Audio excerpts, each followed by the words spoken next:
You're a funny guy. Yeah, but outside of that, I'm not lacking in confidence. But leaving my house is, like I said, quite the. But that's what I'm saying is like, by whose definition is enlightenment? Because like, say if you wanted to go to a concert or you wanted to go to a great movie, would an enlightened person enjoy a great movie?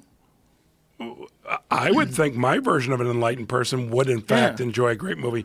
I've been enlightened at a concert. I saw James Brown when he first got out of prison, and I found that performance that he gave was the most enlightened performance I'd ever seen. Was this when he was in the car chase? Was that prison? Yeah, it was the last prison. He shot at cops because...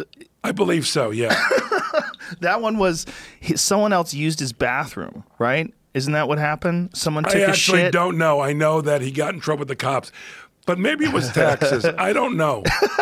There's a big difference someone using his toilet. But the point being is that he had gotten out of prison, and just the idea that James Brown was in prison. I think, maybe I'm remembering this incorrectly, but I think someone used his toilet, and then he got mad at that person and shot at something, like either shot at the wall or something. I don't remember that story, but I assume that you're looking it up right now. Yeah, he's looking it up. Okay, so we'll find out. I feel like he was in a high-speed chase. They shot his tires out. I don't remember it this way. I remember something in a car, though, maybe. Yeah. I'm pretty sure they shot his tires out, and he was driving around on the rims. He had to have been doing a lot of blow or something to make him that agitated. You know what I mean? No normal human, then again, we're talking about James Brown, is that agitated. I mean, who gets that agitated? He was fucking phenomenal when he was young. Two-state chase that went up to 85 miles an hour, involved 14 cars. He said he didn't stop because he feared for his life, though. I'm trying to see why it started, and I don't see that. I feel like that's what started. He fired off a gun because someone used his toilet. By the way, a two-state chase. I'm guessing he lived near the border. He probably lived in one of those wacky states. He lived in Georgia. Oh, okay. Well, maybe it was like Georgia, Florida. Yeah, it could be. Right, they're close to each other. Yeah. Georgia, Florida line. Isn't that a band? It is, right? Doesn't Wheeler Walker make fun of them? Yeah, it just says he failed a beta pullover. That's all it is? That's what it says. But I'm pretty sure that's why they were pulling him over. I think they were going after him.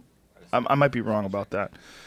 Maybe I'm confusing him with, okay, Chuck Berry was the one who was filming people going to the bathroom, right? I think. He liked to go in he liked to pee on ladies, I'm pretty sure. Interesting. I'm pretty sure. Interesting. Generally, when I enjoy James Brown's music, I'm not thinking about his car. I'm thinking about his other side, This does say that for your story. Oh, really? Yeah. Okay. What's it say? That's right. From, here it goes. Yeah. Okay. He carrying a deadly weapon at a public gathering in an attempt to flee Paris, driving under the influence of drugs. Okay. He reportedly stormed into the insurance company next to his office, waving a shotgun and complaining that strangers were using his bathroom. As Time reported, He drove on the rims for 6 miles. There you go. Are you kidding me? Years later, this episode would frame the 2014 Brown biopic. Okay, 88. Get on up. I'm guessing that I saw him after this. Because it was right after that. It would be late 80s, early 90s. Jesus Christ, he did 6 years? Yeah, he was in there for a while. 6 fucking years? Yeah. How about just sober him up? He was on PCP. They gave him a year for each mile he drove on his rims. Rumors of a PCP habit had already surfaced by the time his erratic behavior came to a head in September.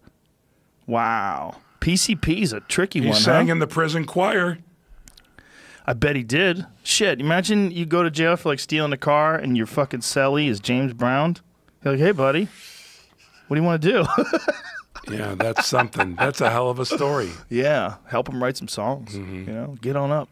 Yeah. Did you ever see when he opened up for the Muhammad Ali fight with George Foreman it's in the Zaire? documentary. Holy shit, was that incredible. That was incredible, yeah. Incredible. Yeah. He had so much power. There was something about him, man. He would get on stage. It was just power. To give you an idea how much power Prince wished for that power. Fuck yeah. Well, Prince had it, but he had it in a different way. Different way, but Prince looked up to that power. Oh, who the fuck didn't? No, James Brown was ridiculous. I can't sing and I looked up to it. Yeah. I don't have any musical talent. It just tells you what a waste Elvis was. Because Elvis had that power and he didn't use it. He had it early on, and then He could never dance like James Brown, though, or if he did, he oh, never no, showed but it. it would be different. It's a different kind of power. If he just took and harnessed what he had. Here it is. Look at this. Look at his dress, too. Look at the way he's dressed. Look at that, the fucking pants and the shoe. Look at this. Goddamn, dropping down, doing splits. I know, no, he was not human. And by the way, he's not even really flexible enough to do a full split, and yet he's still dropping down on stage. Do you know he was wearing a turtleneck that night? And I said to him, cut that baby out. Look I at said, that. let's leave a little bit. Let's put your initials on there. I think that was done in advance. All the girls he's hanging around with. Yeah, I know. Probably fucked He's all of them, James too. Brown. Whoa! Yeah, look at his giant ass band. I don't envy those people. Do you know when you see people with bands touring? Got all those people, all those working pieces have to fall into place. Yep.